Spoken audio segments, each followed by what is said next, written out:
하나님은 노아와 그의 세 아들에게 복을 주시며 말씀하셨습니다. 생육하고 번성하여 땅에 충만하라. 본문 창세기 9장 1절 말씀입니다.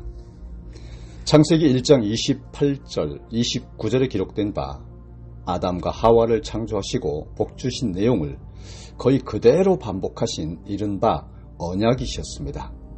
하나님은 무시무시한 홍수 심판을 하셨으나 인간에게 주셨던 최초의 복을 전혀 취소하지 않으셨습니다. 하나님은 인간을 창조하신 후 인간에게 에덴이라고 하는 큰 선물을 주셨습니다. 사랑하는 여러분, 말씀이 하나님이신 것을 믿으시면 아멘 하시기 바랍니다. 오늘 말씀은 창세기 9장 1절부터 29절 말씀을 본문으로 한 언약입니다. 여러분, 인간은 태초로부터 복받은 상태로 생을 시작했어요. 행복의 파랑새를 찾아다닐 필요가 전혀 없이 그냥 값없이 거저 받은 복을 잃지 않기만 하면 되는 거였어요. 굳이 복을 주시며 따로 특별한 요구를 하신 것도 아니고, 또한 복받으려고 애쓰지 않아도 하나님께 순종만 하면 누구나 원 없이 복을 누릴 수가 있었으니까요. 1절에 선포되었던 복인 생육과 번성과 충만이 7절에 다시 선포되는 것을 볼 수 있죠. 그리고 1절과 7절 사이 내용은요, 복을 계속 누리게 하시려는 하나님의 특별하고 은혜로운 조치들인 것을 볼 수 있는 대목입니다. 첫 번째 조치는 여러분, 하나님의 보호입니다. 본문 2절에 땅의 모든 짐승과 공중의 모든 새와 땅에 기는 모든 것과 바다의 모든 고기가 너희를 두려워하며 너희를 무서워하리니 이들은 너희 손에 붙이었음이라 했습니다. 홍수 전에는 채식만으로도 충분했죠. 홍수 이후 모든 것이 물에 잠겨 풀 한 폭이 없는 피폐해진 세상에 창세기 1장 30장 기절을 보게 되면 이제 살아있는 음식, 생명 있는 육축, 동물, 육식까지도 살기 위해 필요해진 세상이다 라고 되어 있습니다. 더불어 살던 세상이 약육강식의 피비린내 나는 세상으로 변해버린 겁니다. 이 와중에 사나운 맹수는 상대적으로 연약한 우리 인간의 번성을 충분히 방해할 수 있는 위협적인 존재였습니다. 이에 하나님은 모든 동물에게 사람을 두려워하는 본능을 심어주셨죠. 그래서 맹수가 으르렁거리는 약육강식의 정글에서도 인간의 번성이 멈추지 않도록 도와주셨던 것입니다. 그리고 여러분, 두 번째 조치는 하나님의 공급입니다. 본문 3절과 4절, 무릇 산 동물은 너희의 식물이 될지라 채소같이 내가 이것을 다 너희에게 주노라. 그러나 고기를 그 생명되는 피채 먹지 말 것이니라 했습니다. 산 생명 육축을 음식으로 공급하시되 규율을 내리시는 거죠. 레위기 17장 10절과 11절에 하나님은 피채 먹는 사람을 택한 백성 중에서 끊으시리라 하신 말씀을 상기시키십니다. 모든 것을 먹을 수 있도록 허락하시면서도 한 가지만 제한하신 점이 모든 실과를 먹어도 되나 선악과만은 안 된다고 금하시던 창세기 2장 16절 17절에 에덴 동산의 제약과 많이 닮아 있습니다. 대홍수로 천지는 결백했으나 한 가지만은 변하지 않았는데요. 하나님의 주권적 말씀에 절대 순종해야만 복을 계속 누릴 수 있다고 하는 원칙입니다. 하나님께서 인간에게 베푸신 복은 무제한적인 게 아니죠. 하나님은 보호와 공급을 충분히 제공하시지만 이에 대해 순종을 요구하셨습니다. 그것도 철저한 절대 순종을요. 간단합니다. 살고자 하느냐, 지금의 복을 정녕 누리고자 하느냐, 잘 살고 복 받고자 한다면 묻지도 따지지 말고 그냥 순종하라 하는 것입니다. 세 번째 조치는 살인에 대한 엄격한 금지입니다. 본문 5절과 6절에 내가 반드시 너희 피, 곧 너희 생명의 피를 찾으리니 짐승이면 그 짐승에게서, 사람이나 사람의 형제면 그에게서 그의 생명을 찾으리라. 무릇 사람의 피를 흘리면 사람이 그 피를 흘릴 것이니 이는 하나님이 자기 형상대로 사람을 지었음이니라 라고 하셨습니다. 여러분, 하나님은 육식을 하되 핏째 먹지 말라고 하신 것입니다. 이는 사람의 피까지 경시하지 않게 하려는 예방책입니다. 동물에게 심은 두려움, 즉 육식 허락, 핏째 먹지 말라고 하는 금령, 이 모든 법이 모두 사람의 생명을 보존하려는 목적으로 귀결됩니다. 여러분, 그러니 살인은 하나님의 목적을 완전히 뒤집는 극악 가공할 행위인 것입니다. 본문 5절에 내가 찾는다는 단어가 2번 등장하는데요. 히브리어로는 3번 반복됩니다. 면밀히 조사한다, 세밀하게 꼼꼼하게 한다라고 하는 뜻입니다. 사람 생명과 관련해서는 무엇보다 진실하고 철저하게 조사하시겠다고 하는 하나님의 의지를 엿볼 수 있는 대목인 거죠. 아담이 죄를 지었을 때 하나님 형상은 철저히 망가졌습니다. 그럴지라도 사람이 하나님 형상대로 창조된 존재라는 사실은 변하지 않았어요. 하나님은 망가진 그 형상을 원래대로 회복하시길 원하시거든요. 그러므로 여러분, 성경적 구속사는 망가진 하나님 형상을 회복하는 과정이기도 합니다. 이런 관점에서 살인은 하나님 형상으로 생육하고 번성하고 충만케 하시라는 하나님의 거룩한 뜻에 대한 반역인 것입니다. 동물이든 사람이든 하나님의 뜻을 회방하고 거스를 때 어떻게 하시겠습니까? 반드시 심판하십니다. 대홍수 후 세상은 이전과 크게 달라졌습니다. 하지만 하나님의 창조 목적은 조금도 변하지 않았습니다. 하나님은 여전히 사람이 생육하고 번성하며 땅에 충만하기를 원하셨습니다. 그 목적을 위하여 사람에게 보호와 공급을 약속하신 것입니다. 그런데 여기에 미묘한 표현의 차이가 있습니다. 하나님 말씀에 순종하는 자들이 번성하기를 원하셨기 때문입니다. 하나님은 타락한 인간의 생명도 귀히 여기시지만 그분 뜻에 반역하는 자들은 아끼지 않고 피 흘리도록 단호히 조치하셨습니다. 이는 하나님 형상을 회복한 사람들이 세상에 충만하기를 간절히 원하셨다고 하는 뜻인 거죠. 사랑하는 여러분, 하나님 형상을 회복한 사람들로 충만해진 세상이 바로 하나님 나라입니다. 하나님의 모든 약속과 계획이 지향하는 목표는 하나님 나라의 완성입니다. 하나님께서 노아와 맺으신 언약도 구속사를 통해 영광스러운 하나님 나라의 완성으로 성취됩니다. 8절부터 17절은 노아와 그의 후손과 땅의 모든 생물과 하나님께서 언약을 맺으신 내용입니다. 다시는 모든 생물을 홍수로 멸하지 아니할 것이라. 땅을 침몰할 홍수가 다시 있지 아니하리라 라고 하는 말씀이 11절에 기록되기도 했습니다. 여러분, 하나님이 이 말씀을 내 언약이라는 말로 9절, 11절, 15절에 표현했고요. 영원한 언약이라는 말로 16절에 말씀하셨습니다. 언약 맺는 주체와 특성을 분명하게 계시한 거죠. 영원한 언약이므로 세상이 죄로 넘칠지라도 대홍수로 다시는 멸하지는 않겠다라고 말씀하신 것이죠. 이는 여러분, 하나님 형상을 회복한 자들에게 베푸시는 은혜입니다. 죄로 가득 찰 때마다 죄인을 멸하신다면 그들과 관련 있는 의인들도 견딜 수 없을 만큼 고통스러울 테니까요.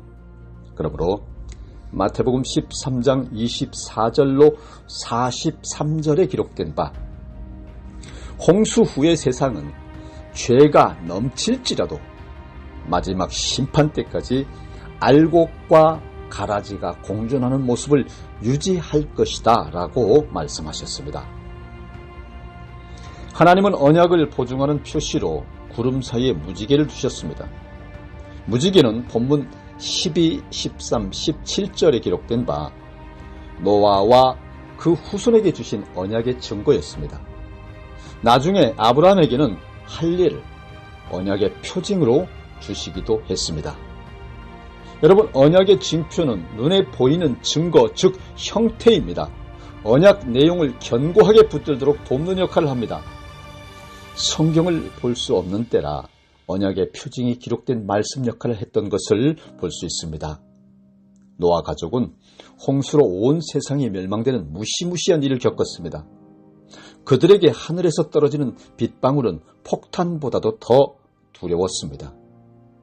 두려울 때마다 언약의 징표를 통해 하나님과 그분의 약속을 굳게 붙들고 이 악물고 이겨내도록 도우신 것입니다. 우상 숭배와 미신에 빠졌던 고대인들은 자연재해에 대한 두려움이 매우 컸습니다. 재해를 겪은 경험이 쌓일수록 공포감도 커졌겠죠. 그래서 언젠가 닥칠지 모를 재앙에 대한 두려움은 현대인의 마음속에도 여전히 큰 공포로 남아있는 것입니다. 재난 소식을 신속하게 널리 알리는 매체의 발달과 함께 안전에 대한 염려는 한층 더 깊어졌어요. 똑똑한 사람도, 권력을 차지한 사람도, 재물을 많이 쌓은 사람도 예기치 못한 재앙에 대한 두려움을 떨치지 못합니다.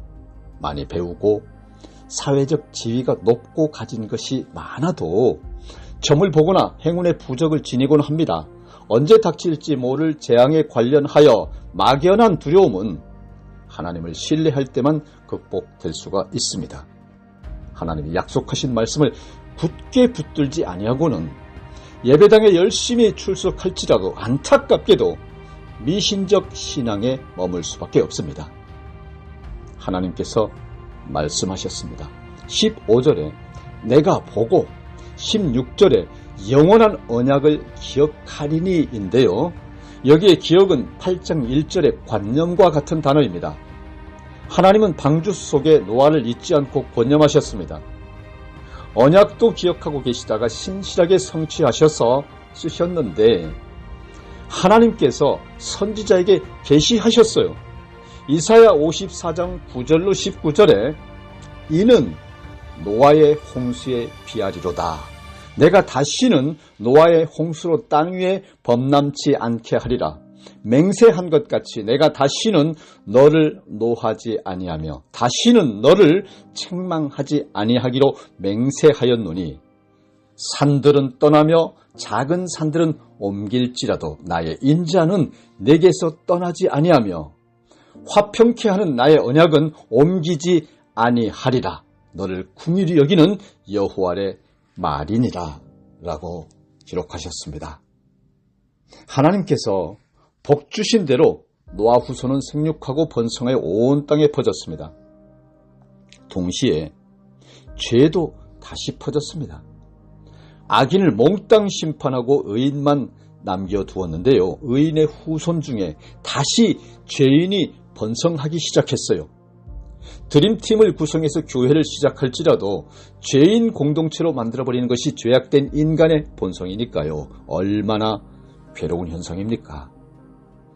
유일한 의인이었던 노아마저 포도주를 마시고 취하여 그 장막 안에서 벌거벗은 수치를 드러냈지 않았습니까? 온 세상이 죄에 휩쓸릴 때도 구별되게 살았던 인물이 홀로 있을 때 술로 망가졌습니다. 온 세상에 핍박을 받을 때는 경건한 태도로 감내했던 인물이 박해할 사람이 사라지고 최고 리더 자리에 있었을 때 어떻게 합니까? 추하게 쓰러졌습니다. 어려울 때 지켰던 초심을 평안할 때 잃어버린 것입니다. 전도서 7장 20절로 선을 행하고 죄를 범치 아니하는 의인은 세상에 아주 없느니라 했습니다. 그런데 여러분, 이 말씀의 의인 노아에게도 그대로 적용이 되었습니다. 하나님 앞에서는 모두가 변명할 수 없는 죄인이 됩니다. 다만 죄의 질의 차이는 있습니다. 본문 22절 함은 아비의 하체를 보고 다른 형제들에게 알렸더라라고 기록했습니다. 여기 보고라는 단어는 자세히 주목해서 보았다라는 뜻입니다. 함의 태도는 셈과 야벳의 태도와 분명한 차이가 있었습니다. 셈과 야벳은 뒷걸음질 쳐 들어가서 아비의 하체를 덮였으며 그들이 얼굴을 돌이키고 그 아비의 하체를 보지 아니하였다라고 23절에 기록되어 있으니까요. 이러한 차이와 연관해서 노아의 후손은 다른 인생길을 예고받았습니다. 함의 아들 가나안은 저주를 받아 그 형제의 종들이 될 것이며 셈의 후손은 셈의 하나님 여호와를 찬송하리라고 26절에 표현할 만큼 하나님과 특별한 관계를 맺을 것이며 이에 반해 야벳의 후손은 하나님께서 창대케 하사 셈의 장막에 거하게 될 것이다 라고 27절에 기록했습니다. 여러분, 그런데 술을 깬 노아가 세 아들의 행실을 어떻게 알았을까요?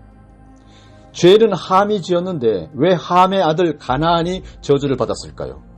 셈과 야벳은 똑같이 행동했는데 왜 노아는 각각 달리 축복했을까요? 본문은 이 모든 호기심에 침묵합니다. 언약의 자녀든 죄인의 자녀든 인생길은 다를 것이라는 사실, 언약의 자녀라고 해서 똑같은 복을 누리지는 않는 것이라는 사실만 알려줄 뿐입니다.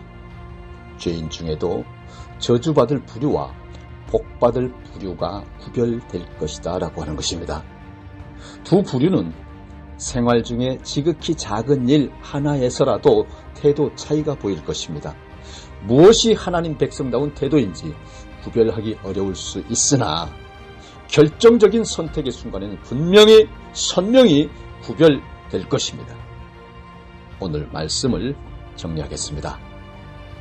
마태복음 25장 40절, 내가 진실로 너희에게 이르노니 너희가 여기 내 형제 중에 지극히 작은 자 하나에게 한 것이 곧 내게 한 것이니라 했고, 지극히 작은 것에 충성된 자는 큰 것에도 충성되고 지극히 작은 것에 불의한 자는 큰 것에도 불의하니라 라고 누가복음 16장 10절에 말씀하셨습니다. 여러분, 지극히 작은 자 한 사람을 대하는 태도, 지극히 작은 일을 수행하는 태도에서부터 은혜 받은 자는 하나님 백성다운 모습을 드러냅니다. 아무도 보는 이 없을 때 그대는 누구인가? 지극히 작은 자 하나에게 그대는 누구인가? 지극히 작은 일을 할 때 그대는 누구인가? 이런 질문을 받을 때 내게 부족함은 많으나 나는 하나님 백성입니다 라고 당당하게 대답할 수 있다면 좋겠습니다.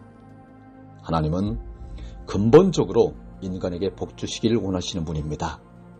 타락한 인간이 회복되어 계속 복을 누릴 수 있게끔 언약을 세우시고 필요한 조치들도 취하십니다. 그런데도 타락한 인간은 늘 말씀에 불순종함으로써 복을 저버리죠. 이는 성경의 구속사가 반복해서 알려주는 사실입니다. 하나님께서 언약에 신실하시니 그분 백성인 우리도 말씀에 신실하게 순종하는 자로 더욱 겸허히 더욱 신실하게 참 잘 살았으면 좋겠습니다. 다 같이 기도하시겠습니다. 거룩하시며 은혜 충만 사랑 충만 참 좋으신 여호와 하나님 아버지, 오늘도 은혜로운 생명의 말씀 언약으로 복 주시고 화평함 허락하심 감사드립니다. 우리가 인생을 살 때 고난과 아픔과 상처가 삶을 아프게 할지어도 말씀으로 복 주시고 은혜 주시고 거듭남의 새 생명 주시어 참으로 한 세상 사는 동안 아낌없이 주님께 충성하고 하나님의 백성 무수 사람들을 진리와 복음 영생 천국으로 인도하는 하나님 참 기뻐하시는 아들, 딸 되도록 복 주시고 능력 주시기를 우리를 영죽을 죄에서 구원하신 구주 메시아 예수 그리스도 이름으로 기도드립니다. 아멘.